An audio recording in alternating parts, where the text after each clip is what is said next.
무익한 종의 의식이라는 제목으로 함께 말씀을 나누도록 하겠습니다.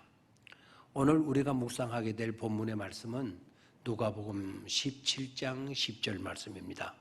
함께 이 말씀을 읽도록 하겠습니다. 이와 같이 너희도 명령받은 것을 다 행한 후에 이르기를 우리는 무익한 종이라 우리가 하여야 할 일을 한 것뿐이라 할지니라. 아멘. 우리 한국 교회사 가운데 나타나는 아주 훌륭하신 목사님이 계시죠. 김익두 목사님입니다.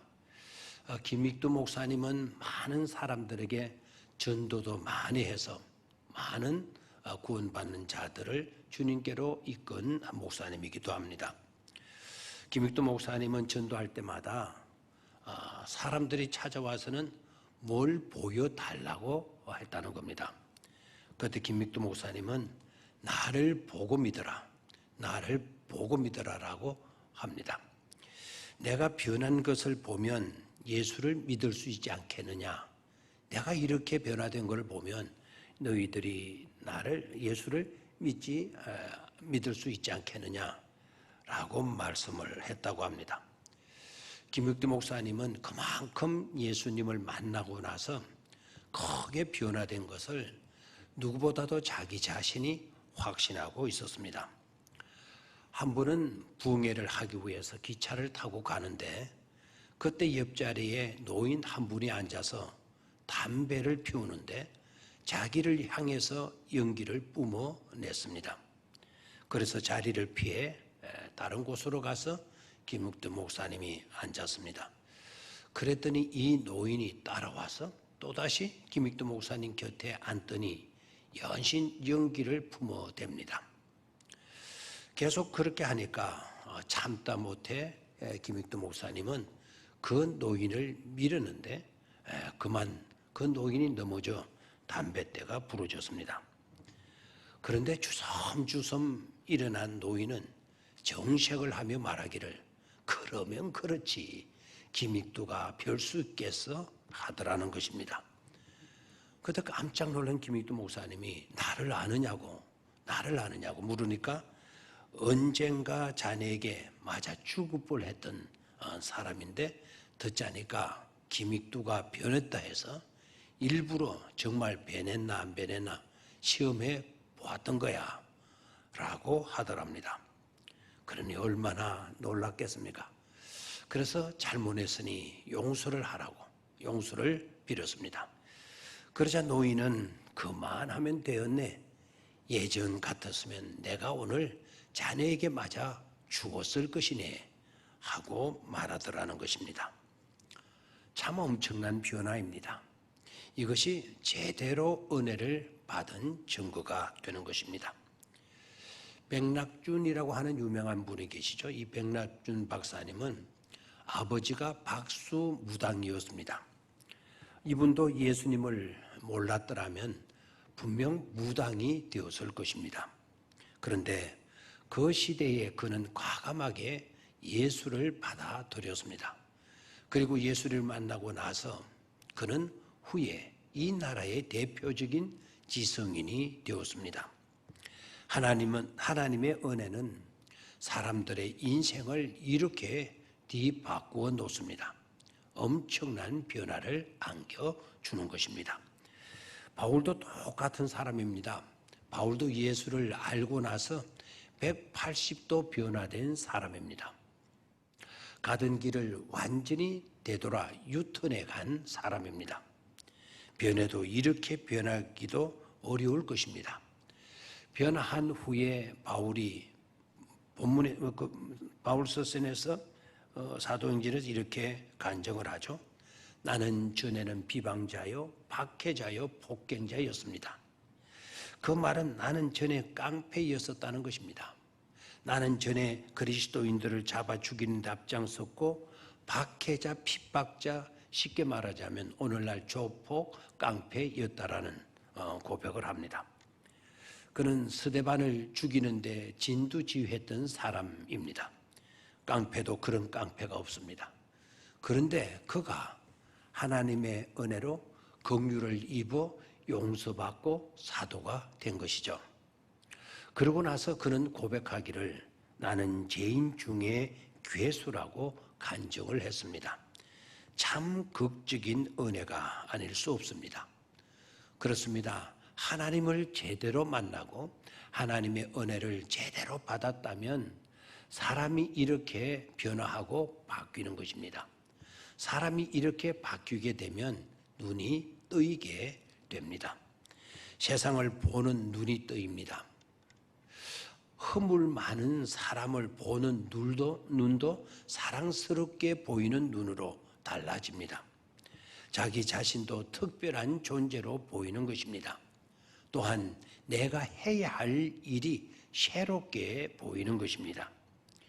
예수님을 만나서 깊은 체험을 하게 되면 이 세상에 대한 생각이나 느낌 또한 달라집니다. 전에는 이 세상이 정떨어지고 비관되고 시기와 거짓과 부패와 소란으로 가득 찬 소망 없는 세상으로 보였는데 이렇게 변화하고 나면 이 세상이 망할 세상이 아니고 살만한 세상으로 바뀌게 되는 것입니다. 그래서 밤은 밤대로, 낮은 낮대로, 시골은 시골대로, 도시는 도시대로 거기에 하나님의 손길이 있고 섭리가 있고 은혜가 있고 소망이 있는 한번 살아볼 만한 그런 세상으로 보이는 것입니다. 얼마나 큰 변화입니까?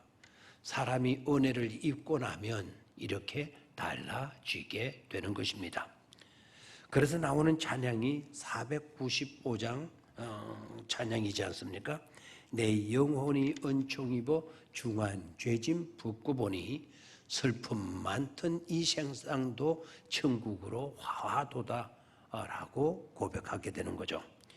일반 사람들, 특히 삶의 염증을 느낀 사람들, 부정적인 것만 보는 사람들, 자신의 삶을 비관하는 사람들은 이 세상이 슬픔 많은 세상, 살기 힘든 세상, 모든 것이 틀려먹은 그런 사람으로만 보이는 것입니다. 그러니까 나오는 말마다 비관적이고 느낌마다 어둡기만 하고 만나는 사람마다 다 나쁜 사람, 잘못된 사람들 뿐입니다. 세상이 그렇고 사람이 다 그러하니까 못 견디는 것입니다. 문제는 자신이 변하지 않은 것입니다.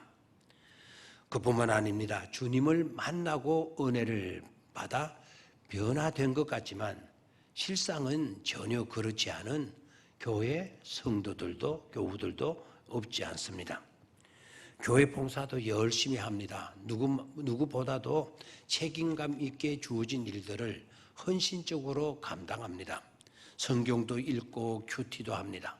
주변 사람들 주의 종에게 인정도 칭찬도 듣습니다. 그러다 보니 십자가의 은혜를 생각지 않고 자기가 최고인 줄 압니다. 제일 잘하고 제일 제대로 된 믿음의 사람인 양 스스로 인식하기 시작합니다. 늘 자기가 옳다고 여기게 되면서 누구도 자기에 대한 간섭을 용납하지 못합니다. 자기가 아니면 안 될 줄 착각합니다. 그러면서 자신의 존재감을 과시하려 하는 것입니다. 그토록 열심히 책임감 있게 섬기다가 갑자기 시험에 들기 시작합니다. 교회를 떠나는 현상까지 일어납니다. 타인의 부족과 잘못을 공격하기 시작합니다. 주님을 제대로 믿지 못하고 은혜를 제대로 받지 못했기 때문인 것입니다. 망가지를 했다고 해도 받은 은혜에 비하면 부족한 것밖에 없는 것인데 이것을 깨닫지 못했던 것입니다.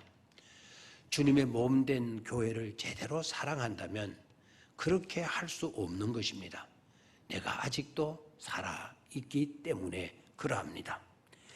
예수를 믿어도 자기 중심으로 자기 좋을 대로 믿는 것입니다. 행한 헌신이 업적인 양 자신도 모르게 착각하고 있는 것입니다. 김익도 목사님처럼 사도 바울처럼 근본적인 변화를 위해 겸손히 기도하고 그리고 하나님의 도움을 구해야 할 것입니다. 제대로 은혜를 받고 주님을 만났다면 슬픔 많은, 문제 많은 이 세상도 천국으로 바뀌게 되는 것이기 때문입니다. 어디를 보아도 실망스러운 것밖에 없는 것이 아니라 어디를 보아도 희망적인 것들만 보이게 되는 것입니다. 무슨 일이 힘들고 버거운 과제가 나에게 주어진다 해도 그 모든 것이 다 보람된 일거리로 여겨지게 되는 것입니다. 그토록 위대한 지성인이었던 헨리 나우엔, 이분이 그 부러운 자리를 내팽개치고 중병 환자들의 휠체어를 밀고 다니는 것처럼 말입니다. 이 얼마나 아름다운 복된 일인 것입니까?